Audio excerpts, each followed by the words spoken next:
Assalamualaikum, halo semuanya, kenalin aku Tiari Haryani, NIM 2021041051. Di sini aku akan menjelaskan kembali materi apa aja sih yang aku dapetin dari teman-teman aku di kelompok 1, 2, dan 3 di mata kuliah komunikasi dan negosiasi.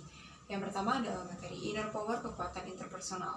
Jadi inner power sendiri merupakan kekuatan di dalam diri kita yang mampu mendorong rasa percaya diri dan juga mampu membuat kita keluar dari zona nyaman. Nah, ada pun 6 ciri dari inner power. Yang pertama, kekuatan impian, di mana mimpi itu mampu mendorong kekuatan di dalam diri kita. Yang kedua, kekuatan dari fokus. Jika kita fokus, kita mampu lebih percaya terhadap mimpi yang kita punya. Nah, dengan kepercayaan tadi, kita itu tidak ragu lagi dalam melangkah. Yang ketiga adalah kekuatan dari disiplin diri. Nah, kebiasaan yang baik muncul karena adanya disiplin diri yang baik yang dilakukan secara konsisten oleh diri sendiri. Nah, dengan adanya kebiasaan yang baik, disiplin yang baik tadi, mampu memicu kita berada di posisi puncak prestasi. Kemudian, yang keempat adalah kekuatan perjuangan. Di dalam hidup ini, tidak semua hal berjalan dengan mulus sesuai apa yang kita harapkan. Seringkali Allah memberi kita cobaan. Nah, cobaan itu yang menjadikan kita menjadi pribadi atau manusia yang lebih tegar lagi dalam menghadapi berbagai situasi dan juga masalah ke depannya. Yang kelima adalah kekuatan pikiran. Jika kita memahami dan juga mengusahakan kemampuan pikiran kita tuh mampu menciptakan hal-hal yang baru di dalam hidup kita. Kemudian yang terakhir, yang keenam adalah kemampuan pembelajaran. Jika kita belajar, kita tuh mampu menghadapi dan juga menciptakan perubahan di dalam diri kita.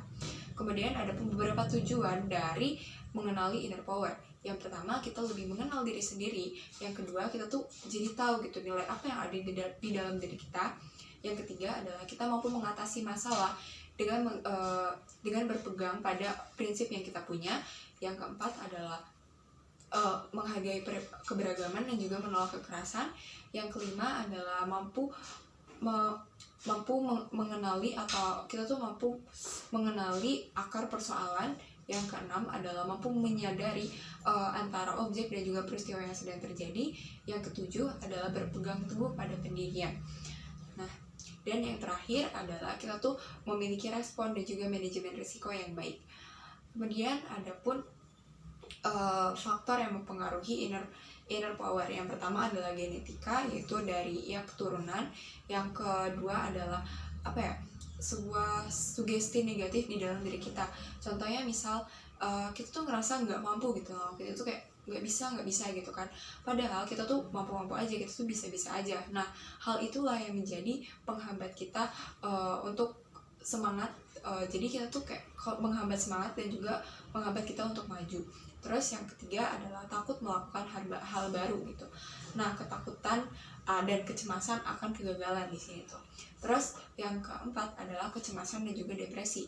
Nah, ini tuh seiringan dengan masalah kepercayadirian. Dan yang terakhir adalah adanya penindasan, pelecehan, dan juga kekerasan yang kita alami. Kemudian cara mengetahui inner power, yang pertama adalah mengenali potensi diri. Potensi diri sendiri adalah kemampuan dan kekuatan yang kita punya, yang mana memungkinkan untuk dikembangkan jika kita melatihnya dengan baik. Nah, potensi diri ini berupa fisik dan juga mental. Yang kedua adalah mengenali kelemahan kita dan juga memperbaikinya. Tidak semua kelemahan yang kita punya tuh buruk gitu tapi kalau misalnya kita mengenali kelemahan kita tuh bisa memperbaikinya dan mungkin itu bisa menjadi kelebihan buat orang lain. Terus yang ketiga adalah memiliki impian. Ya, memang terdengar kuno, tetapi jika kita memiliki impian, kita tuh termotivasi untuk gimana kita tuh mencapai tujuan hidup kita. Nah, dengan adanya motivasi tersebut, itu tuh jadi kayak mendorong semangat di dalam diri kita dan juga mendorong kekuatan di dalam diri kita gitu. Gimana caranya mencapai tujuan itu? Dan yang keempat adalah mengembangkan diri. Mengembangkan diri di sini dalam artian kita tuh mengetahui minat dan bakat yang kita punya. Dan kemudian ada pasrah dan juga ikhlas. Di sini tuh bukan berarti pasrah kayak ya udah gitu, tapi lebih ke percaya kepada kekuatan Allah Subhanahu wa taala. Dan yang terakhir adalah dengan cara tes kepribadian, yaitu melalui ya website sekarang itu banyak bertebaran website untuk mengetahui inner power dari diri kita sendiri gitu. Terus gimana sih cara mengembangkannya? Yang pertama ya itu berlatih percaya diri. Yang kedua adalah kita tuh mampu keluar dari zona nyaman kita dengan cara melawan rasa takut gitu. Terus yang ketiga adalah jangan takut memulai hal baru. Yang keempat adalah membiasakan kebiasaan yang baik. Dan yang kelima adalah belajar dari pengalaman. Mungkin sekian materi dari inner power. Mohon maaf bila ada kesalahan kata, mohon maaf bila kurang juga. Kemudian dilanjut lagi dengan materi komunikasi antar budaya. Nah, materi yang kedua adalah komunikasi antar budaya. Di sini terdapat dua kata yang memiliki makna berbeda. Yang pertama adalah komunikasi dan yang kedua adalah budaya. Komunikasi adalah penyampaian pesan dan juga penerimaan pesan yang dilakukan oleh komunikator kepada komunikan. Komunikasi dapat dikatakan baik apabila terdapat kesamaan makna pesan dari komunikator kepada komunikan. Komunikasi ini sangat berpengaruh pada kehidupan manusia, karena komunikasi merupakan kebutuhan dasar dari manusia untuk menunjang kebutuhan-kebutuhan lainnya dan juga untuk menunjang tujuan hidup manusia. Yang kedua adalah budaya. Budaya adalah cara hidup yang dikembangkan dan juga dimiliki oleh kelompok masyarakat tertentu yang diwariskan dari generasi ke generasi dengan terbentuknya tuh melalui unsur-unsur yang rumit seperti bahasanya, adat istiadatnya, agama, dan lain-lain. Kemudian budaya ini sangat menentukan cara hidup kelompok masyarakat di berbagai unsur kehidupannya. Nah, adapun fungsi dari komunikasi antar budaya, yang pertama adalah fungsi sosial seperti pengawasan sosial. Nah, pengawasan sosial ini dalam artian memberikan informasi atau menginformasikan perkembangan lingkungan budaya. Nah, ini tuh biasanya dilakukan oleh media massa. Yang kedua adalah sedang menjembatani, artinya di sini menjadi penghubung perbedaan antara budaya A dengan budaya B atau antar budaya lah intinya. Yang ketiga adalah sosialisasi nilai. Di sini kita tuh mampu memberikan pengetahuan ataupun kita juga bisa mempelajari ataupun kita yang mengajari kebudayaan kita ataupun kita menerima pelajaran dari budaya lain gitu. Kemudian yang keempat adalah menghibur. Di sini bisa menggunakan seni budaya sebagai penghiburnya. Nah, yang kedua adalah fungsi pribadi. Fungsi pribadi ini meliputi menyatakan identitas diri, dalam artian di sini kayak memperkenalkan diri gitu. Misalnya contoh ya, saya Tiadini Haryani, asal saya dari sini, bahasa yang saya gunakan tiap harinya adalah ini gitu. Itu sebagai contoh. Terus yang kedua adalah menyatakan integrasi sosial. Dicontohkan sebagai misalnya diperbolehkannya atau memperbolehkan umat agama lain melakukan ibadah di bawah aturan budaya yang ada di situ. Terus yang ketiga adalah menambah pengetahuan. Dengan adanya komunikasi antar budaya, kita dapat menambah pengetahuan kita melalui melalui membaca-baca buku ataupun kita observasi secara langsung gitu. Terus yang keempat yaitu melepaskan diri, dalam artian di sini kita mampu menyelesaikan masalah yang kita hadapi gitu. Adapun beberapa cara yang digunakan untuk mencapai komunikasi antar budaya yang efektif. Menurut William J. Squat, adapun 5 faktor yang mempengaruhinya, yaitu 1. Perbuatan, kedua adegan, yang ketiga adalah pelaku, yang keempat adalah perantara, dan yang kelima adalah tujuan. Nah, faktor-faktor yang saya sebutkan tadi itu merupakan salah satu faktor dari beberapa faktor untuk penunjang komunikasi antar budaya yang efektif. Nah, efektif tidaknya komunikasi antar budaya itu tentunya ditentukan melalui strategi dan metode yang kita gunakan juga. Adapun 5 komponen untuk mencapai komunikasi antar budaya yang efektif. Yang pertama, siapa komunikatornya. Yang kedua, pesan apa yang ingin kita sampaikan. Yang ketiga adalah media apa yang digunakan. Yang keempat adalah siapa komunikannya. Dan yang terakhir adalah efek seperti apa yang kita harapkan gitu. Cukup sekian materi mengenai komunikasi antar budaya yang bisa saya sampaikan. Mohon maaf bila ada salah-salah. Nah, materi yang terakhir yaitu teknologi komunikasi media sosial. Apa itu teknologi komunikasi? Jadi, teknologi komunikasi adalah sebuah perangkat atau sistem yang dibuat oleh manusia yang mana digunakan sebagai media transmisi ide ataupun pesan kepada orang lain. Sedangkan menurut Adler pada tahun 2003, teknologi komunikasi berarti pertama, teknologi komunikasi dapat dijadikan sebagai alat. Yang kedua, teknologi komunikasi dilahirkan dari struktur sosial, ekonomi, dan politik.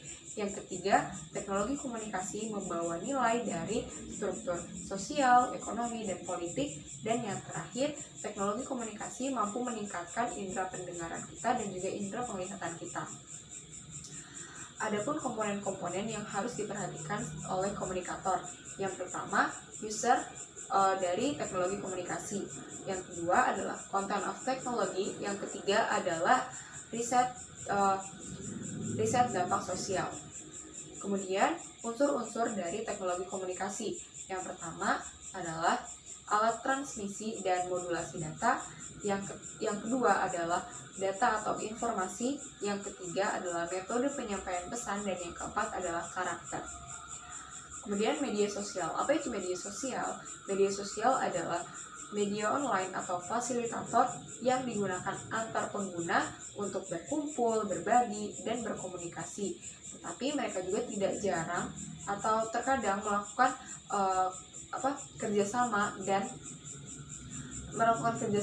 juga bermain satu sama lain dengan kegiatan interaktif seperti tulisan dalam bentuk tulisan, audiovisual, dan juga audio dengan pertukaran, kolaborasi, dan juga saling mengenal satu sama lain. Nah, kemudian ada karakteristik dari komunikasi media sosial. Yang pertama, menjangkau lebih luas. Artinya, kita tuh mampu mengetahui informasi apa saja sih yang ada di luar sana. Yang kedua, yaitu dapat diakses kapanpun dan dimanapun. Dalam artian, kita tuh mampu mengulang kembali informasi apa sih yang mau kita lihat gitu, selagi komunikator belum menghapus pesan yang mereka sampaikan. Yang ketiga adalah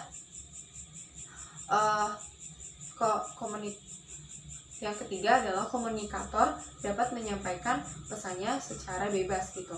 Nah, di sini tuh tanpa takut adanya tendensi negatif, selagi si komunikator ini dalam penyampaiannya mampu dipertanggungjawabkan. Nah, yang keempat ada pesan yang diterima itu lebih cepat. Adapun manfaat-manfaat dari komunikasi media sosial. Yang pertama sebagai komunikasi bisnis. Di sini maksudnya yaitu terjadi interaksi dua arah antara penjual dan pembeli atau produsen dan konsumen. Yang kedua adalah sebagai media sosial sebagai komunikasi politik. Sebagai contoh, misalnya sedang kampanye. Yang ketiga adalah media sosial sebagai komunikasi edukasi. Dengan adanya perkembangan zaman, tentunya media edukasi juga semakin bertambah dan semakin berkembang. Hal inilah menimbulkan efektivitas dalam edukasi. Kemudian ada tantangan-tantangan yang diterima dari adanya komunikasi media sosial. Yang pertama adalah hoax, yaitu contohnya seperti memberikan informasi palsu di media sosial. Yang kedua itu flexing, jadi contohnya seperti memamerkan hal-hal yang kita miliki, yang mana menimbulkan tekanan mental. Yang ketiga yaitu FOMO. Di sini tuh kita tuh ngerasa kayak contohnya misalnya ya, kita tuh dari sebelum ataupun setelah bangun tidur tuh kita langsung mengecek ponsel karena kita tuh ngerasa takut ketinggalan informasi. Yang keempat yaitu penipuan online. Nah, berikut adalah kemudian ada aturan-aturan dalam komunikasi media sosial. Yang pertama itu pasal 45A ayat 1 Undang-Undang ITE yang di sini tuh menyatakan tentang hoax dan juga pencemaran nama baik. Yang kedua yaitu pasal 42A ayat 2 Undang-Undang ITE. Di sini menekankan pada ujaran kebencian, hinaan atau atau penyinggungan sara gitu. Jadi di dalam pasal 45A ayat 2 ini sangat ditekankan kita tuh kalau misalnya bermain media sosial sangat ditekankan untuk bertutur kata ataupun komen itu dengan hal-hal yang baik-baik. Nah, sekian penjelasan dari ketiga materi yang sudah saya sampaikan tadi. Yang pertama ada inner power, yang kedua ada komunikasi antar budaya, dan yang terakhir adalah teknologi komunikasi media sosial.